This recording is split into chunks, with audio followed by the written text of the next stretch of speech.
Welcome to my channel. ఈరోజు వీడియోలో scalp ఇచ్చింగ్ని ఎలా తగ్గించుకోవాలో తెలుసుకుందాం.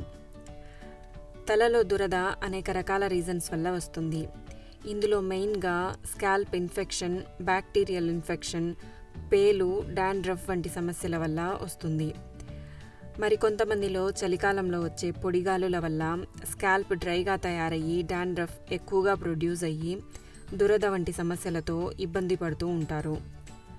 డాండ్రఫ్ని, ఇన్ఫెక్షన్స్ని సరైన టైంలో ట్రీట్ చేయకుండా ఇగ్నోర్ చేయడం వల్ల సివియర్ హెయిర్ ఫాల్కి దారితీస్తుంది. వేపలోని యాంటీబ్యాక్టీరియల్, యాంటీ ఫంగల్ ప్రాపర్టీస్ వల్ల ఇది స్కాల్ప్ ఇన్ఫెక్షన్స్ని దూరం చేసి హెల్దీ హెయిర్ని ప్రమోట్ చేస్తుంది.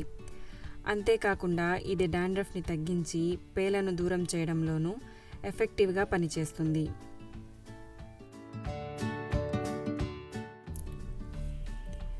తులసి హెయిర్ ఫాల్ని కంట్రోల్ చేసి వెంట్రుకల కుదుళ్లను బలంగా ఉంచి స్కాల్ప్లో ఎక్కువగా బ్లడ్ సర్క్యులేట్ అవ్వడానికి కావలసిన ఎన్విరాన్మెంట్ని క్రియేట్ చేసి హెల్దీ లాంగ్ హెయిర్ని ప్రమోట్ చేస్తుంది.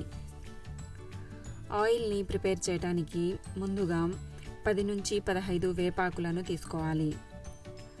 10 నుంచి 15 తులసి ఆకులను తీసుకోవాలి. ఈ రెండింటిని లైట్గా దంచుకోవాలి.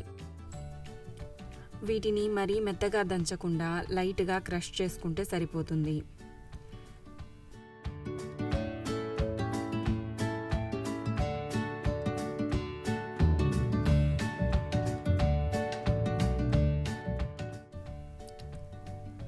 ఒక ప్యాన్లో 100 ml నువ్వుల నూనెను తీసుకోవాలి.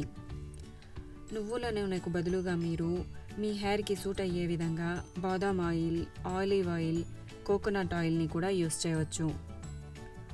ఇప్పుడు ఇందులో మనం ముందుగా గ్రైండ్ చేసి పెట్టిన వేప, తులసి ఆకులను వేసి సిమ్లో 8 నుంచి 10 నిమిషాల వరకు బాగా మరిగించాలి. 10 నిమిషాల తర్వాత స్టవ్ని ఆఫ్ చేసి ఆయిల్ పూర్తిగా చల్లారే వరకు వెయిట్ చేయాలి. ఇలా పూర్తిగా చల్లారాక ఫిల్టర్ చేసి ఆయిల్ని సపరేట్ చేసి గాజు సీసాలో స్టోర్ చేసి యూస్ చేయాలి. ఈ ఆయిల్ని తలస్నానానికి 2 గంటల ముందు స్కాల్ప్కి బాగా అప్లై చేసి 5 నుంచి 10 నిమిషాలు మసాజ్ చేయాలి. 2 గంటల తర్వాత ఏదైనా హెర్బల్ షాంపూతో హెయిర్ని క్లీన్ చేసుకోవాలి. ఇలా వారానికి 2 సార్లు ఈ హెయిర్ ఆయిల్ని యూస్ చేయటం వల్ల తలలో ఉన్న దురద, డాండ్రఫ్, ఇన్ఫెక్షన్స్, పేలను క్లియర్ చేయటంలో హెల్ప్ చేస్తుంది.